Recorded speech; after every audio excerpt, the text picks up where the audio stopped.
الحمد لله نحمده ونستعينه ونستغفره ونؤمن به ونتوكل عليه ونعوذ بالله من شرور أنفسنا ومن سيئات أعمالنا من يهده الله فلا مضل له ومن يضلله فلا هادي له ونشهد أن لا إله إلا الله وحده لا شريك له ونشهد أن سيدنا وسندنا وإمامنا وشفيعنا ومولانا محمدا عبده ورسوله قال الله تبارك وتعالى في القرآن الكريم أعوذ بالله من الشيطان الرجيم بسم الله الرحمن الرحيم ونوحا إذ نادى من قبل فاستجبنا له فنجيناه وأهله من الكرب العظيم صدق الله العلي العظيم.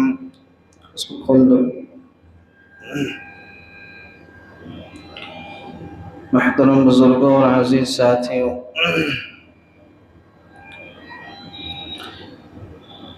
اللہ رب العزت نے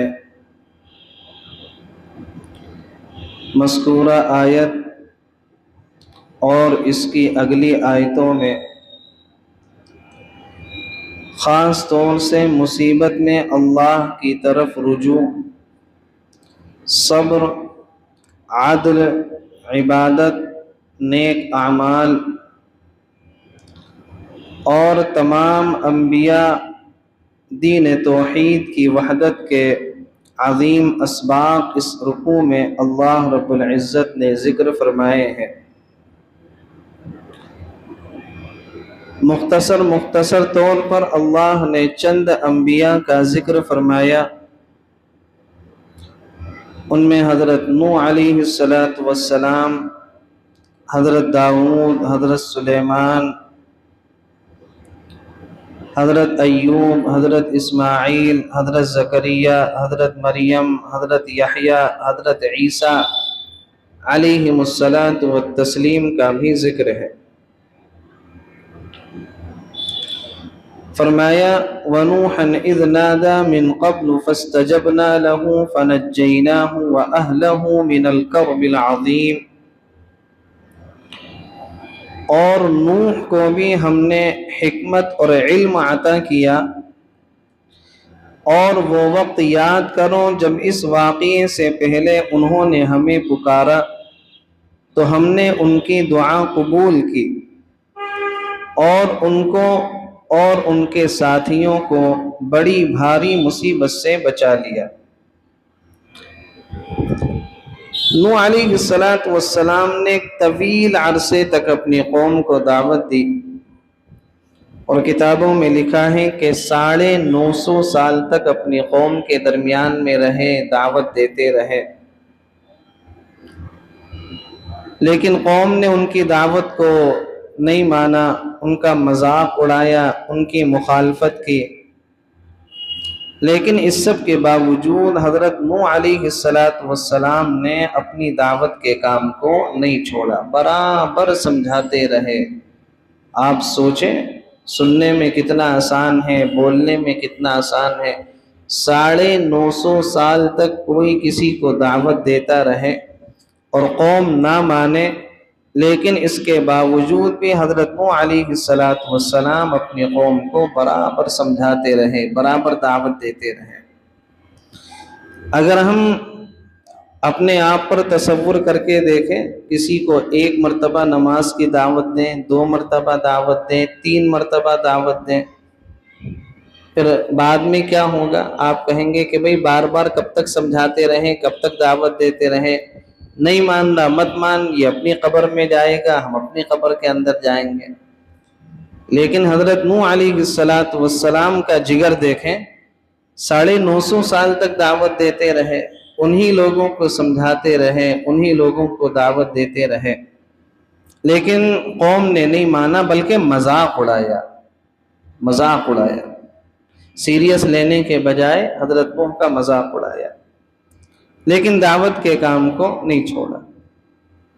تو اللہ رب العزت نے کیا فرمایا کہ ہم نے ان کو اور ان کے ساتھیوں کو بڑی بھاری مصیبت سے بچا لیا۔ وہ بھاری مصیبت کیا تھی کہ پانی کا سیلاب آیا، اور اتنی بڑی شکل کے اندر آیا کہ پہاڑوں تک پانی تھا۔ نوح علیہ السلام کا بیٹا پہاڑ پر چڑھ گیا اور کہا کہ مجھے تو یہ پہاڑ بچا لے گا، اور ایک لہر آئی اور اس کو بھی اپنے ساتھ میں لے گئی۔ اتنا بڑا سیلاب تھا کہ خانہ کعبہ اس سیلاب کے اندر اس کی جو عمارت تھی وہ ڈہ گئی۔ اللہ رب العزت نے فرمایا کہ ہم نے ان کو بھی بچا لیا اور ان کے ساتھیوں کو بھی بچا لیا۔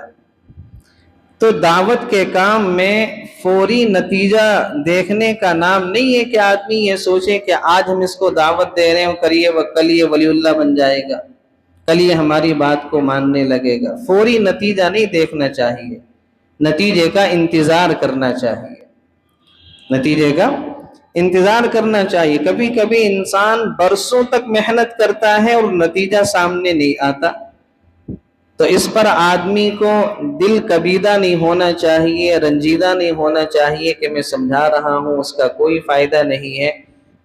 اللہ رب العزت کسی کی محنت کو ضائع نہیں کرتا۔ اگر آپ دعوت دے رہے ہیں اور سامنے والا آپ کی دعوت کو قبول نہیں کر رہا ہے، تو اللہ رب العزت آپ کی کوششوں کو برباد نہیں کرے گا۔ آپ نے جو کوششیں کی ہیں، آپ نے جو اس کو دعوت دی ہے، اللہ رب العزت آپ کو اس کا صلہ کیا ہے دے گا۔ اور قرآن میں اللہ رب العزت نے فرمایا وَأَنَّ سَعْيَهُ سَوْفَ يُرَى ثُمَّ يُجْزَاهُ الْجَزَاءَ الْأَوْفَى، کہ جو آدمی بھی کوشش کرے گا اس کی کوشش کو ہم دکھلائیں گے، پھر اس کے مطابق ہم اس کو بہترین کیا ہے بدلہ دیں گے۔ تو بندے کی ذمہ داری ہے کوشش کرنا، نتیجہ کس کے اختیار میں ہے؟ اللہ کے اختیار میں ہے۔ دعوت دیتے رہو گے، نصیحت کرتے رہو گے، سمجھاتے رہو گے، بتاتے رہو گے، دین کا پیغام پہنچاتے رہو گے، کبھی تو اس کی سمجھ میں آئے گا، کبھی تو راہ حق پر وہ آئے گا۔ تو حضرت نوح علیہ السلام کے واقعے سے کیا سبق ملتا ہے کہ دعوت کے کام میں نتیجہ فوراً نہیں دیکھنا چاہیے، انتظار کرنا چاہیے۔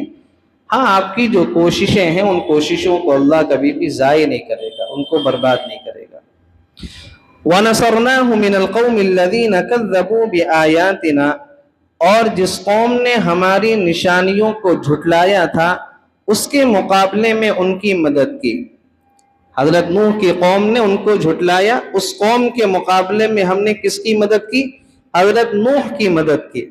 إِنَّهُمْ كَانُوا قَوْمَ سَوْءٍ فَأَغْرَقْنَاهُمْ أَجْمَعِينَ، حقیقت یہ ہے کہ وہ بہت برے لوگ تھے، اس لیے ہم نے ان سب کو غرق کر دیا۔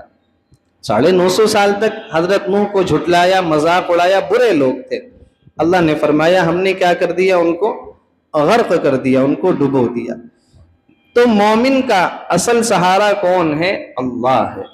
اصل سہارا کون ہے؟ اللہ ہے۔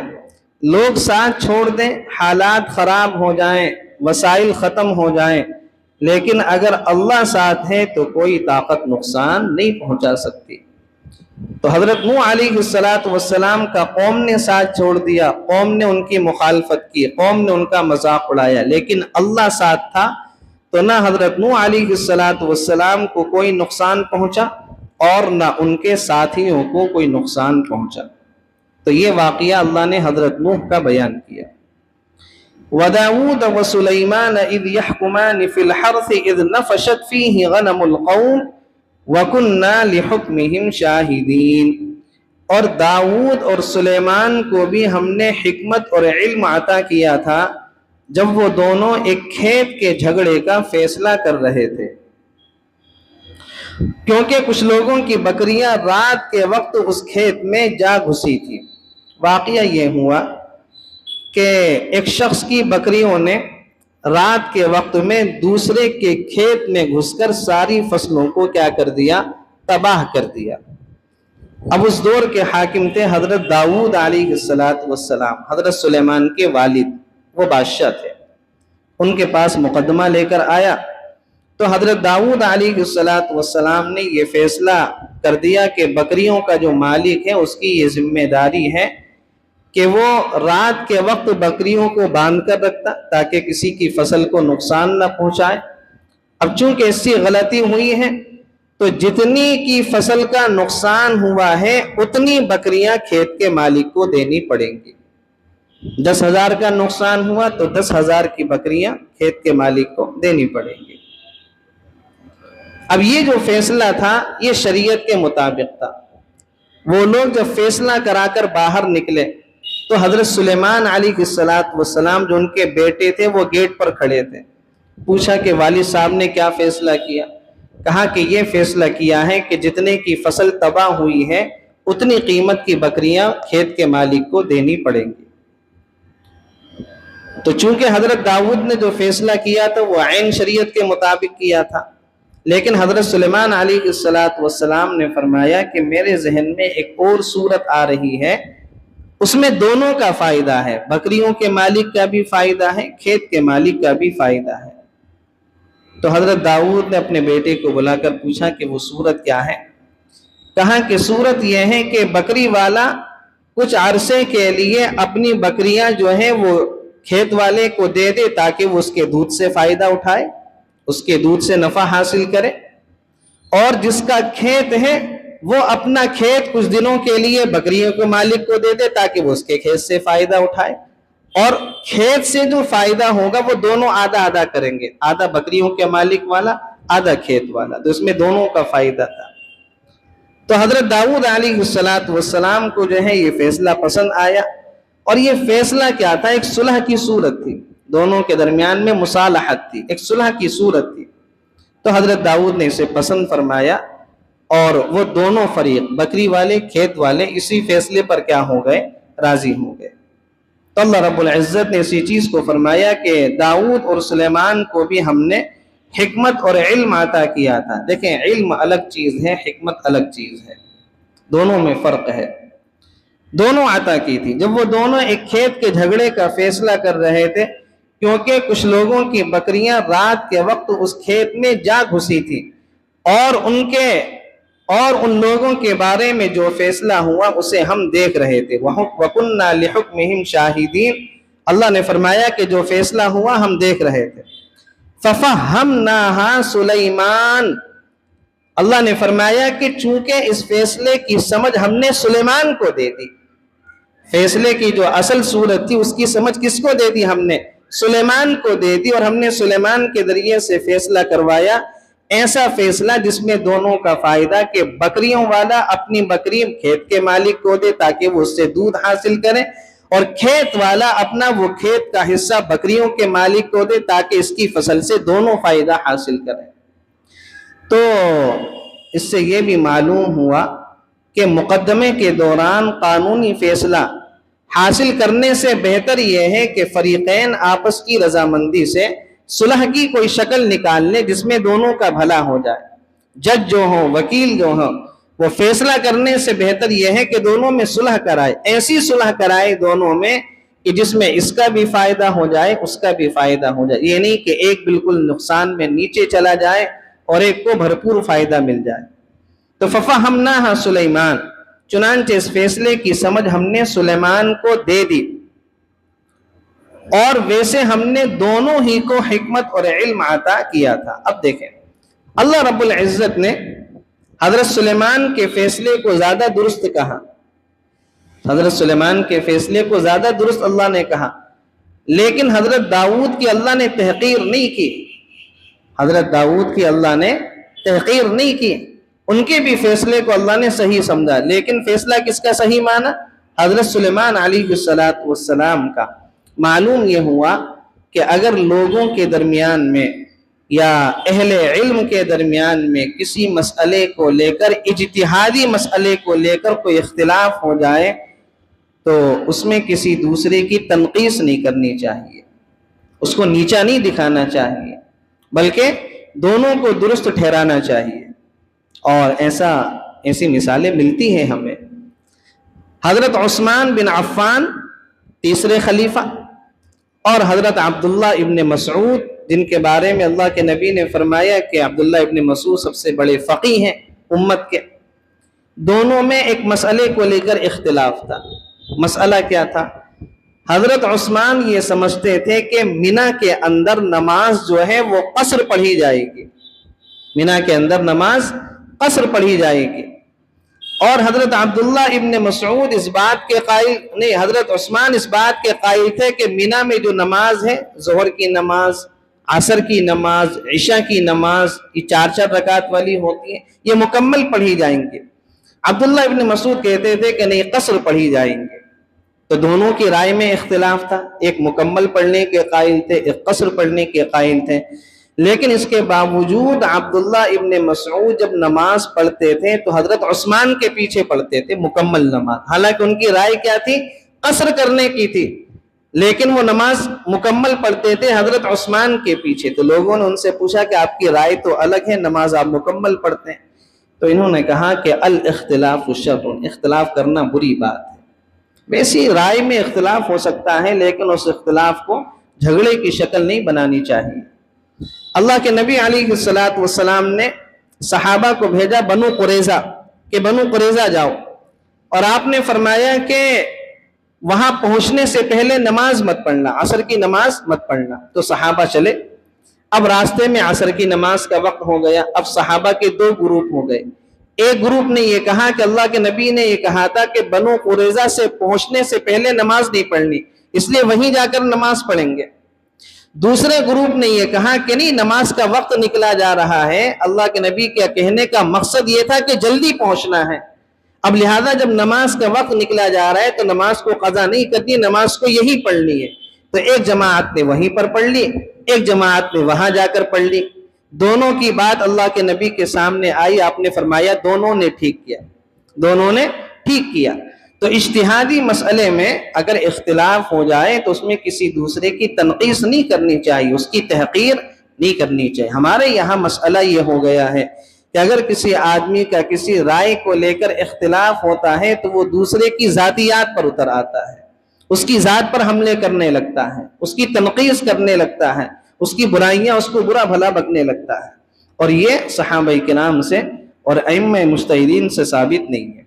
تو اللہ نے بھی وہی چیز فرمائی کہ فیصلہ حضرت سلیمان کا درست تھا، لیکن حضرت داؤد کی تحقیر نہیں کری، ان کے فیصلے کو بھی اللہ نے درست مانا۔ وَكُلًّا آتَيْنَا حُكْمًا وَعِلْمًا، اللہ نے فرمایا کہ ویسے تو ہم نے دونوں کو ہی حکمت اور علم عطا کیا تھا، ایسا نہیں کہ صرف سلیمان کو دیا تھا، داؤد کو بھی دیا تھا، دونوں کا علم برابر تھا۔ وَكُنَّا فَاعِلِينَ، اور ہم نے داؤد کے ساتھ وَسَخَّرْنَا مَعَ دَاوُودَ الْجِبَالَ يُسَبِّحْنَ وَالطَّيْرَ وَكُنَّا فَاعِلِينَ، اور ہم نے داؤد کے ساتھ پہاڑوں کو تابعدار بنا دیا کہ وہ پرندوں کے ساتھ لے کر تسبیح کریں۔ وَكُنَّا فَاعِلِينَ، اور یہ سارے کام کرنے والے ہم تھے۔ حضرت داؤد علیہ السلام کی آواز اتنی خوبصورت تھی، اتنی خوبصورت تھی کہ حضرت داؤد جب زبور کی تلاوت کرتے تھے تو ان کے ساتھ میں پرندے اور پہاڑ بھی اللہ کی تسبیح کرتے تھے، اتنی خوبصورت اللہ نے آواز عطا کی تھی۔ لحن داؤدی آج بھی مشہور ہے، جو قرات پڑھی جاتی ہیں ان قراتوں کے اندر ایک لہجہ لحن داؤدی آتا ہے، آج بھی پڑھا جاتا ہے حضرت داؤد علیہ السلام کے لہجے میں۔ تو اللہ نے حضرت داؤد کو بڑی خوبصورت آواز عطا کی تھی، اور ایک موقع پر حضرت ابو موسیٰ اشعری رضی اللہ عنہ سے اللہ کے نبی نے کہا کہ ذرا ہمیں قرآن سناؤ، تو انہوں نے اللہ کے نبی کو قرآن سنایا۔ تو اللہ کے نبی نے فرمایا حضرت ابو موسیٰ اشعری سے، لَقَدْ أُوتِيَ هَذَا مِزْمَارًا مِّن مَّزَامِيرِ آلِ داؤد، کہ تمہیں آل داؤد کے مزامیر میں سے ایک مزمار اللہ نے عطا کیا ہے۔ ان کی جو آواز تھی، ان کا جو پڑھنے کا لہجہ تھا، وہ حضرت داؤد علیہ السلام کی طرح تھا۔ تو حضرت داؤد جب تلاوت کرتے تھے زبور کی تو ان کے ساتھ میں پرندے بھی، پہاڑ بھی تلاوت کرتے تھے۔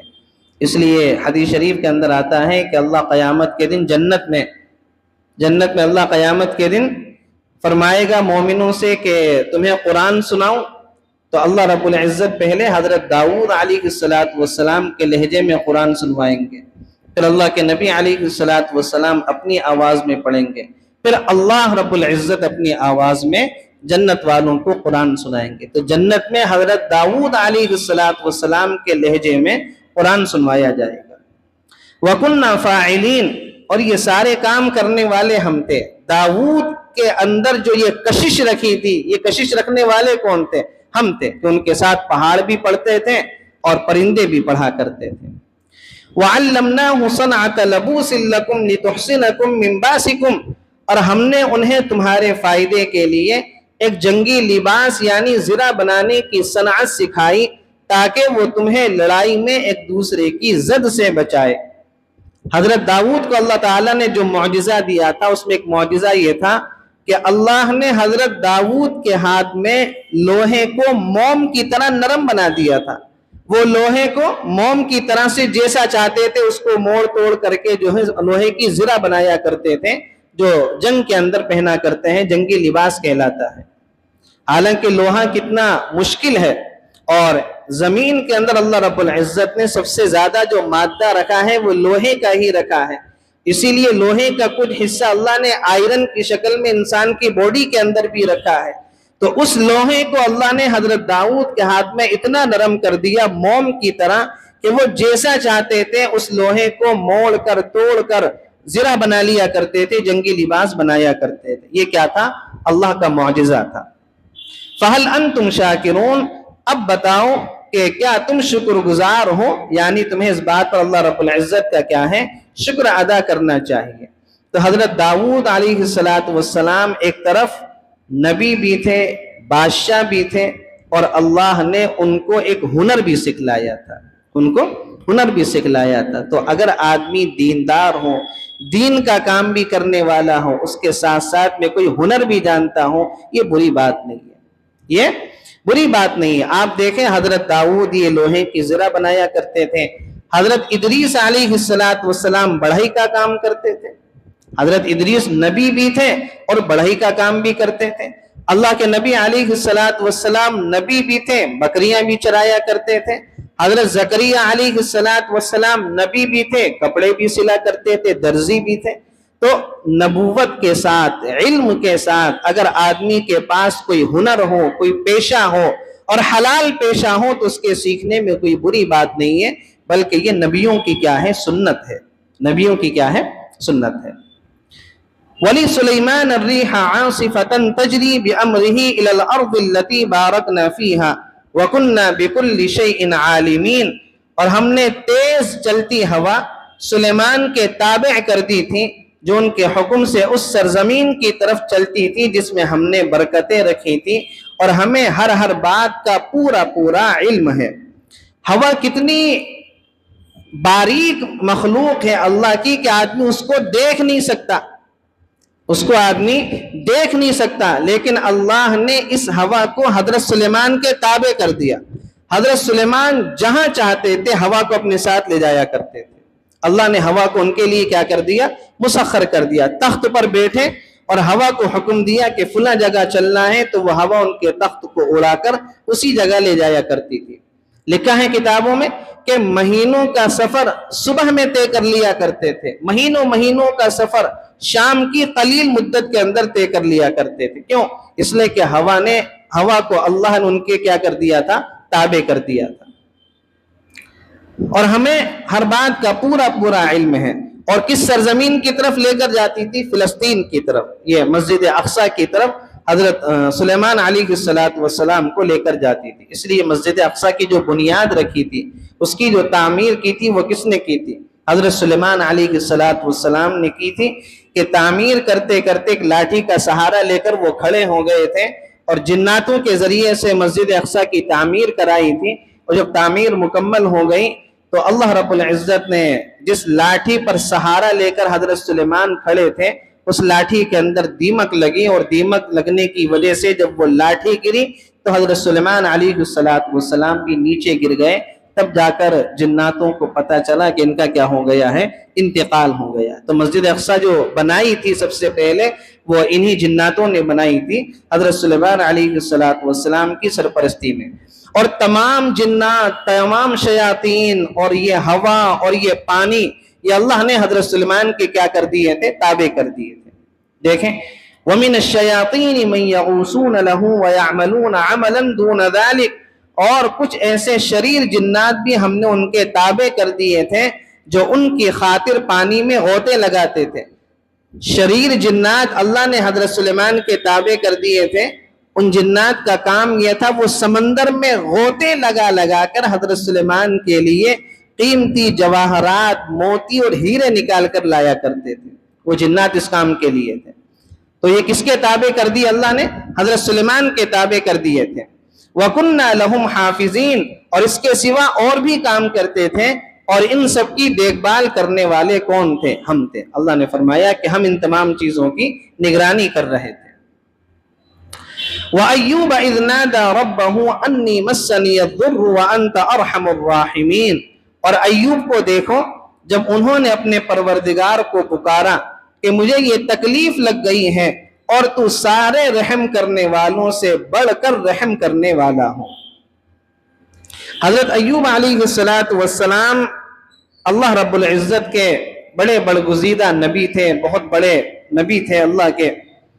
جب ان کو بیماری لگی تو بیماری کی حالت میں حضرت ایوب نے یہ نہیں کہا کہ میں اتنا بڑا آدمی ہوں اور مجھے نبوت سے نوازا گیا ہے اور مجھے یہ بیماری لگ گئی ہے، اور پر حضرت ایوب علیہ السلام نے شکایت نہیں کی کہ مجھے یہ بیماری کیوں لگی، میں تو نبی ہوں، اتنا بڑا آدمی ہوں، بلکہ یہ فرمایا کہ مجھے یہ تکلیف لگ گئی ہے، انی مسنی الضر، مجھے یہ تکلیف لگ گئی ہے، وانت ارحم الراحمین، اور تو سارے رحم کرنے والوں سے بڑھ کر رحم کرنے والا ہے۔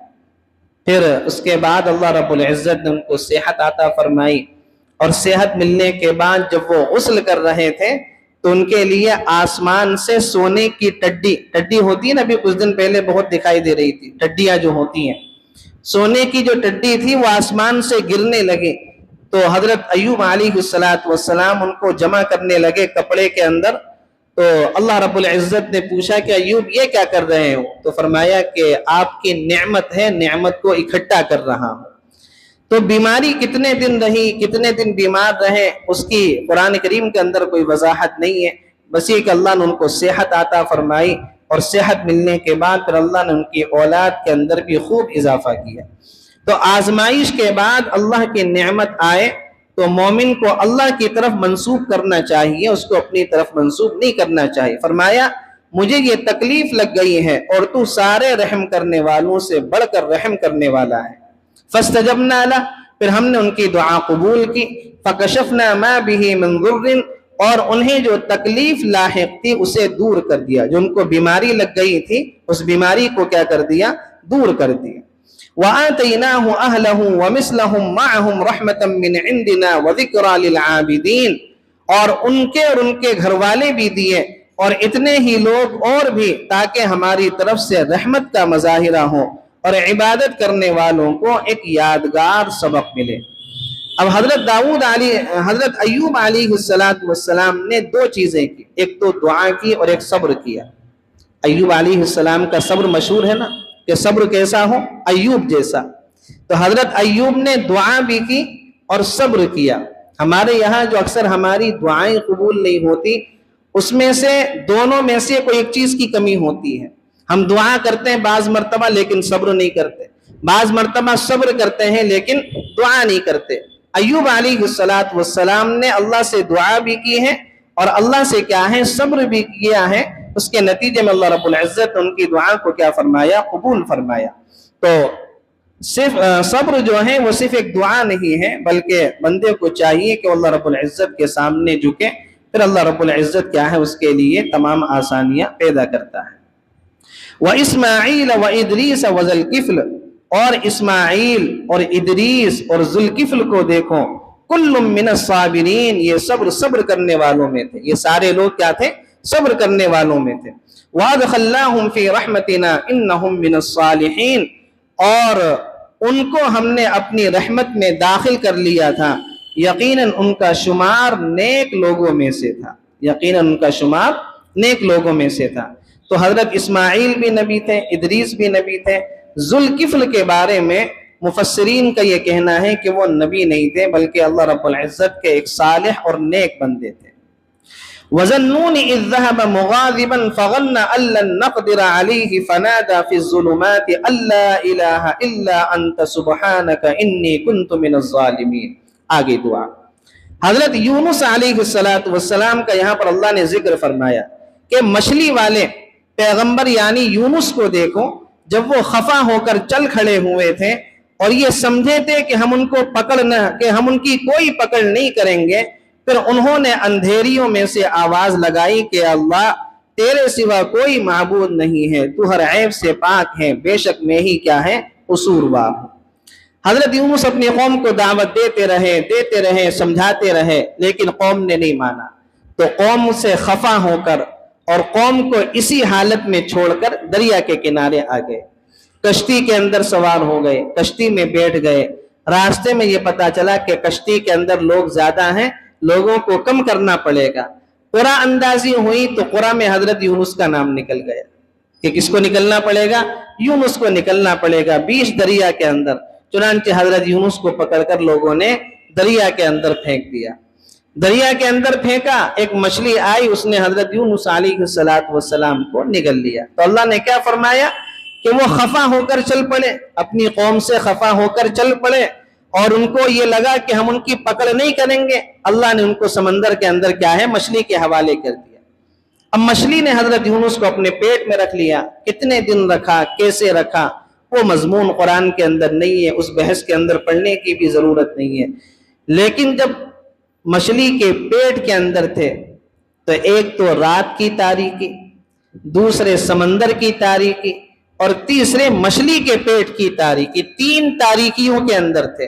اس تاریکی میں، اس اندھیروں میں، اس ظلمات میں حضرت یونس نے اللہ کو پکارا۔ کیا پکارا؟ لا الہ الا انت سبحانک انی کنت من الظالمین۔ سب سے پہلے توحید بیان کی، نہیں ہے کوئی معبود سوائے اللہ کے، لا الہ الا انت، اللہ کے سوا کوئی معبود نہیں ہے۔ پھر اللہ کی تعریف کی، سبحانک، تو تمام چیزوں سے بے نیاز ہے۔ پھر اپنا قصور ذکر کیا، انی کنت من الظالمین، میں ہی اپنی جان پر ظلم کرنے والا تھا۔ تو تین اندھیریوں میں جب حضرت یونس نے پکارا تو اللہ رب العزت نے حضرت یونس علیہ السلام کی دعا کو قبول کیا اور ان کی بات کو سنا، اور مچھلی نے حضرت یونس کو ایک دریا کے کنارے پر لے جا کر اگل دیا۔ اب ظاہر سی بات ہے کہ سمندر کے اندر تو تاریکی ہوتی ہے، وحشت ہوتی ہے۔ سمندر کے اندر جو سورج کی جو روشنی ہوتی ہے، وہ سمندر میں جو 200 میٹر کا حصہ ہوتا ہے، وہ سورج کی روشنی بس وہیں تک پہنچتی ہے، بلکہ وہاں پہنچنے کے بعد ختم ہو جاتی ہے۔ پھر 200 میٹر سے لے کر جو 1000 میٹر تک جو حصہ ہوتا ہے سمندر کا، یہ بالکل تاریک ہوتا ہے، اندھیرا ہوتا ہے، وحشت ہوتا ہے، جس کو انگلش زبان کے اندر ٹوی لائٹ زون بولتے ہیں۔ بالکل اندھیرا والا زون ہوتا ہے۔ اس زون میں حضرت یونس علیہ السلام پڑے ہوئے تھے، اور وہاں پر پانی کا دباؤ کتنا ہوتا ہے کہ بڑے سے بڑے جہاز کے ٹکڑے ٹکڑے کر دے وہ پانی، اس پانی کا اتنا دباؤ ہوتا ہے۔ لیکن اس دباؤ والے پانی کے اندر بھی ایک چھوٹی سی مچھلی ہوتی ہے جس کو جیلی فش بولتے ہیں، وہ اس پانی کے اندر آرام سے چل پھر رہی ہوتی، اس کو کوئی بھی نقصان نہیں پہنچتا۔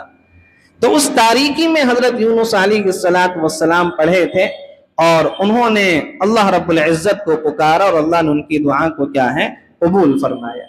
تو وہ سمندر میں، رات کے سمندر کی تاریکی میں، رات میں مچھلی کے پیٹ کے اندر پڑے تھے۔ اب تصور کریں کہ اوپر آسمان نہیں ہے اور نیچے زمین نہیں ہے، اور ارد گرد پانی ہی پانی ہے، اور پانی بھی بالکل تاریک، اندھیرا ہی اندھیرا ہے، اور پھر مچھلی کا پیٹ ہے، آس پاس میں کوئی موجود نہیں ہے، لیکن اللہ موجود تھا وہاں پر، اللہ موجود تھا، اور اللہ نے حضرت یونس کی دعا کو قبول کیا۔ حدیث شریف کے اندر آتا ہے، سرکار دو عالم صلی اللہ علیہ وسلم نے فرمایا، جو آدمی حضرت یونس کی دعا کے ذریعے سے اپنی کوئی دعا اللہ سے مانگے گا، اللہ اس کی دعا ضرور قبول کرے گا۔ اس لیے جب آپ دعا مانگا کریں تنہائی میں یا اجتماعی دعا جب مانگا کریں تو اس دعا کو ضرور پڑھا کریں شروع میں، لا الہ الا انت سبحانک انی کنت من الظالمین۔ جب تمہاری دعاؤں کے ساتھ حضرت یونس کی دعا مل جائے گی تو اس کی برکت سے اللہ تعالیٰ تمہاری دعاؤں کو بھی کیا ہے، قبول فرما لے گا، اور یہ اللہ کے نبی علیہ السلام کا کیا ہے، ارشاد ہے۔ خیر، کبھی بھی یہ نہ سمجھیں کہ میرے حالات بہت خراب ہیں، بلکہ کیا ہے، اللہ رب العزت آدمی کے ہمیشہ پاس ہے، اور آدمی جب بھی کسی مصیبت میں ہو، پریشانی میں ہو، تو اس کو کیا پڑھنا چاہیے، لا الہ الا انت سبحانک انی کنت من الظالمین۔ ظلم سے رہائی کے لیے، پریشانی سے نجات کے لیے یہ دعا جو ہے بڑی اثر مند ہے۔ فاستجبنا لہ، اس پر ہم نے ان کی دعا کیا کر لی، اللہ نے فرمایا قبول کر لی۔ ونجیناہ من الغم، اور انہیں گھٹن سے نجات دی۔ رات کی گھٹن، سمندر کی گھٹن، مچھلی کے پیٹ کی گھٹن، ان تینوں گھٹن سے، ان تینوں تاریکیوں سے ہم نے ان کو کیا دی، نجات دی۔ وَكَذَلِكَ نُنْجِ الْمُؤْمِنِينَ، اور اسی طرح ہم ایمان رکھنے والوں کو نجات دیتے ہیں، ایمان رکھنے والوں کو ایسی نجات دیتے۔ یہ جملہ بڑا اہم ہے، یہ جملہ صرف حضرت یونس کے واقعے سے نہیں ہے، بلکہ اللہ نے مومنوں کے لیے امید کا ایک دروازہ کھول دیا ہے اس جملے کو بیان کر کے، وَكَذَلِكَ نُنْجِ الْمُؤْمِنِينَ، اور ایمان والوں کو ہم ایسی نجات دیتے ہیں کہ جب وہ ہمیں پکارتے ہیں، ہمیں یاد کرتے ہیں، ہمارے سامنے دعا کرتے ہیں، تو ہم ان کو، مومنوں کو ایسے ہی نجات دیا کرتے ہیں۔ مسئلہ یہی ہے کہ ہم نے اللہ سے مانگنا چھوڑ دیا۔ جہاں جہاں مانگنے کی فرصت ملتی ہے، وقت ملتا ہے، تو وہاں بھی ہم لوگ بڑی بے توجہی کے ساتھ مانگتے ہیں، اور دعا تو اللہ رب العزت سے توجہ کے ساتھ مانگنی چاہیے۔ علماء نے لکھا ہے کہ عبادت کا قبلہ اللہ ہے، عبادت کا قبلہ اللہ ہے، اطاعت کا قبلہ رسول اللہ، اطاعت کس کی جائے گی، اللہ کے رسول علیہ السلام کی۔ نماز کا قبلہ بیت اللہ، نماز کس طرف منہ کر کے پڑھی جائے گی، بیت اللہ کی طرف منہ کر کے پڑھی جائے گی۔ اور دعا کا قبلہ کیا ہے، عرش اللہ، یہ دعا کس طرف ہاتھ اٹھا کے مانگی جائے گی، عرش کی طرف ہاتھ اٹھا کر دعا کیا ہے، مانگی جائے گی۔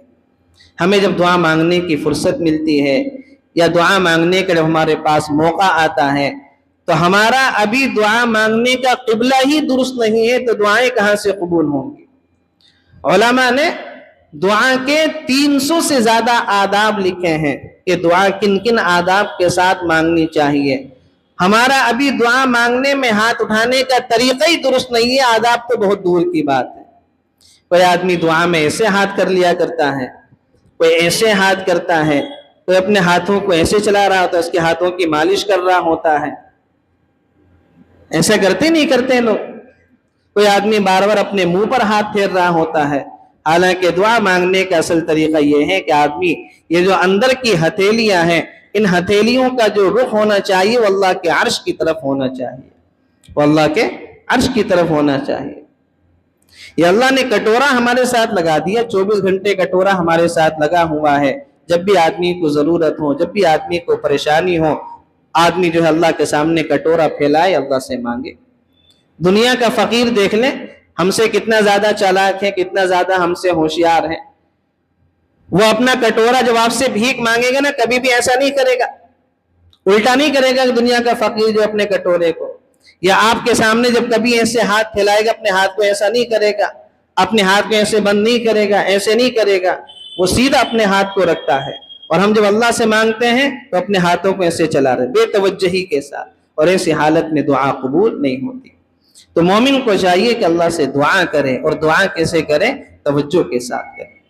وَزَكَرِيَّا إِذْ نَادَى رَبَّهُ رَبِّ لَا تَذَرْنِي فَرْدًا وَأَنْتَ خَيْرُ الْوَارِثِينَ، اور زکریا کو دیکھو، جب انہوں نے اپنے پروردگار کو پکارا تھا کہ یا رب مجھے اکیلا نہ چھوڑیے، اور آپ سب سے بہترین وارث ہیں۔ 90 سال کی عمر میں دعا مانگ رہے ہیں، عورت بانجھ ہے، بانجھ ہو چکی ہے ان کی بیوی، لیکن اللہ سے امید نہیں چھوڑی، دعا مانگنا نہیں چھوڑا۔ اللہ رب العزت نے 90 سال کی عمر میں بانجھ عورت کو کیا ہے، اولاد دے دی، حضرت یحییٰ کی شکل میں۔ حضرت یحییٰ کی شکل میں۔ تو امید اگر ہو، دعا اگر ہو تو کیا کچھ نہیں ہو سکتا۔ دعا تو تقدیر بدل دیتی ہے۔ آدمی کی تقدیر بدلنے میں اگر کسی چیز کو طاقت ہے، وہ کس کو ہے؟ وہ صرف دعا ہی آدمی کی تقدیر بدل سکتی ہے۔ فاستجبنا له، اللہ نے فرمایا کہ ہم نے ان کی دعا قبول کر لی۔ ووهبنا له یحییٰ، اور ہم نے ان کو یحییٰ جیسا بیٹا عطا کیا۔ واصلحنا له زوجا، اور ان کی خاطر ان کی بیوی کو اچھا کر دیا۔ بیوی بانجھ تھی، لیکن جب دعا کی، امید اللہ سے مانگی، تو ہم نے ان کی بیوی کے بانجھ پن کو ختم کر کے ان کو کیا دے دیا؟ بیٹا دے دیا۔ یہ اللہ سے امید نہیں چھوڑے، دعا نہیں مانگے۔ ہمارے یہاں کیا ہے کہ اللہ سے نہ امید ہوتی ہے، نہ دعا مانگنا ہوتا ہے۔ کسی نے بتا دیا وہاں چلے جاؤ تو اس کے پاس چلے گئے، کسی نے بتا دیا فلاں جگہ چلے جاؤ تو وہاں پر چلے گئے، ادھر ادھر بھٹکتے رہتے ہیں، ادھر ادھر گھومتے رہتے ہیں، اللہ سے نہیں مانگتے۔ حضرت زکریا اولاد اللہ سے مانگ رہے ہیں، بیوی بانجھ ہے۔ کسی نے حضرت زکریا کو یہ مشورہ تو نہیں دیا کہ حضرت ابراہیم کی قبر کے پاس چلے جاؤ، حضرت اسماعیل کے مزار پہ چلے جاؤ، حضرت نوح کے مزار پہ چلے جاؤ، حضرت موسیٰ کے مزار پہ چلے جاؤ۔ یہ تو کسی نے ان کو مشورہ نہیں دیا، بلکہ حضرت زکریا نے کس سے مانگا؟ اللہ سے مانگا، اللہ سے امید رکھی، اور اللہ نے فرمایا کہ ہم نے ان کی دعا کو کیا کر لیا؟ قبول کر لیا۔ وَأَصْلَحْنَا لَهُ زَوْجًا، اور ان کی خاطر ان کی بیوی کو اچھا کر دیا۔ إِنَّهُمْ كَانُوا يُسَارِعُونَ فِي الْخَيْرَاتِ وَيَدْعُونَنَا رَغَبًا وَرَهَبًا وَكَانُوا لَنَا خَاشِعِينَ، یقیناً یہ لوگ بھلائی کے کاموں میں تیزی دکھاتے تھے اور ہمیں شوق اور رعب کے عالم میں پکارا کرتے تھے، اور ان کے دل ہمارے آگے جھکے ہوئے تھے۔ یہ کامیابی کے 3 اصول ہیں۔ پہلا اصول کیا ہے؟ کہ نیکیوں میں جلدی کرتے تھے۔ دوسرا اصول کیا ہے؟ کہ ہمیں امید اور خوف کے ساتھ پکارا کرتے تھے۔ اور تیسرا اصول کیا ہے؟ کہ ہمارے سامنے عاجزی کرنے والے تھے۔ یہ 3 کامیابی کے اصول ہیں، جس کے اندر ہوں گے اللہ تعالیٰ اس کو کامیاب کرے گا۔ والتي احسنت فرجها فنفخنا فيها من روحنا وجعلناها وابنها آية للعالمين، اور اس خاتون کو دیکھو جس نے اپنی عزت کی حفاظت کی تھی، حضرت مریم نے، اور پھر ہم نے اس کے اندر اپنی روح پھونکی اور انہیں ان کے بیٹے کو دنیا جہان کے لوگوں کے لیے ایک نشانی بنا دیا۔ اللہ نے حضرت حوا کو بغیر باپ کے، بغیر ماں کے پیدا کر دیا۔ اللہ نے حضرت عیسیٰ علیہ السلام کو بغیر باپ کے پیدا کر دیا۔ تو اللہ رب العزت کی قدرت ہے کہ حضرت جبرائیل نے حضرت مریم کے گریبان میں پھونکا، ان کے اندر حمل ٹھہر گیا، اور اللہ نے فرمایا کہ ہم نے ان کو عیسیٰ جیسا بیٹا عطا کیا۔ ان هذه امتکم امۃ واحدہ، لوگوں یقین رکھو یہ دین جس کی یہ تمام انبیاء دعوت دیتے رہے ہیں، تمہارا دین ہے جو ایک ہی دین ہے۔ وَأَنَا رَبُّكُمْ فَاعْبُدُونَ، اور میں تمہارا پروردگار ہوں، لہذا میری عبادت کرو۔ وَتَقَطَّعُوا أَمْرَهُمْ بَيْنَهُمْ كُلٌّ إِلَيْنَا رَاجِعُونَ، اور لوگوں نے اپنے دین کو آپس میں ٹکڑے ٹکڑے کر کے بانٹ لیا، مگر سب ہمارے پاس لوٹ کر آنے والے ہیں۔ تمام انبیاء کا بنیادی پیغام کیا تھا؟ اللہ کو ایک مانو، اس کی کیا کرو؟ عبادت کرو۔ تمام انبیاء کا یہی دین تھا، ہر ایک انبیاء کی یہی دعوت تھی، لیکن بعد میں لوگوں نے اس کے اندر تفرقہ بازی کر کے، اختلاف کر کے، لڑائیاں کر کے، جھگڑے کر کے اس کو کیا کر دیا؟ بانٹ دیا۔ اور اللہ نے فرمایا کہ تم سب کیا ہے؟ ہمارے پاس لوٹ کر آؤ گے۔ تو اس رکوع کے اندر اللہ رب العزت نے مختلف انبیاء کے واقعات کو ذکر فرمایا، اور ہر نبی کے واقعے سے ہمیں ایک پیغام ملتا ہے، ایک سبق ملتا ہے۔ حضرت نوح علیہ السلام کے واقعے سے ہمیں سبق یہ ملتا ہے کہ دعوت کے کام میں مایوس نہیں ہونا چاہیے، دعوت کے کام میں مایوس نہیں ہونا چاہیے۔ حضرت داؤد، حضرت سلیمان سے یہ ہمیں سبق ملتا ہے کہ فیصلہ ہمیشہ عدل و انصاف کے ساتھ کرنا چاہیے، فیصلہ ہمیشہ عدل و انصاف سے کریں۔ حضرت داؤد علیہ السلام سے یہ سبق ملتا ہے کہ اللہ کی اگر نعمت ملے تو اس کا شکر ادا کرنا چاہیے۔ حضرت ایوب علیہ السلام کے واقعے سے یہ سبق ملتا ہے کہ مصیبت میں صبر اور دعا کا دامن نہیں چھوڑنا چاہیے۔ مصیبت کے وقت میں ادھر ادھر نہیں بھٹکنا چاہیے، کبھی اس تعویذ والے پہ، کبھی اس تعویذ پہ، کبھی اس جھار کنڈے کرنے والے پہ، کبھی اس کے پاس نہیں۔ مصیبت کے وقت میں دعا اور صبر کا دامن نہیں چھوڑنا چاہیے۔ حضرت یونس کے واقعے سے یہ سبق ملتا ہے کہ اندھیری سے اندھیری گھڑی میں بھی اللہ کو پکارنا چاہیے. کتنی بھی تاریکی ہو اللہ کو پکارو گے اپنے پاس پاؤ گے. اور حضرت زکریا سے یہ سبق ملتا ہے کہ عمر، حالات اور ظاہری اسباب یہ دعا کے راستے میں رکاوٹ نہیں ہے. عمر رکاوٹ نہیں ہے، بانجھ بن ہونا رکاوٹ نہیں ہے، ظاہری باتیں ہونا رکاوٹ نہیں ہے. اللہ کی طرف سے جب حکم ہوگا اللہ بانجھ عورت کو بھی اولاد دے دے گا. 90 سال کی عمر میں بھی اللہ کیا ہے؟ اولاد دے دے گا. اور حضرت مریم کے واقعے سے، حضرت عیسیٰ کے واقعے سے یہ سبق ملتا ہے کہ اصل دین اللہ کی توحید اور اس کی عبادت ہے. اصل دین کیا ہے؟ اللہ کی عبادت کرنی چاہیے اور اس کو ایک ماننا چاہیے، اس کے ساتھ کسی کو شریک نہیں کرنا چاہیے. اللہ تعالیٰ سے دعا ہے کہنے سننے سے زیادہ عمل کی توفیق نصیب فرمائے. وآخر دعوانا الحمدللہ.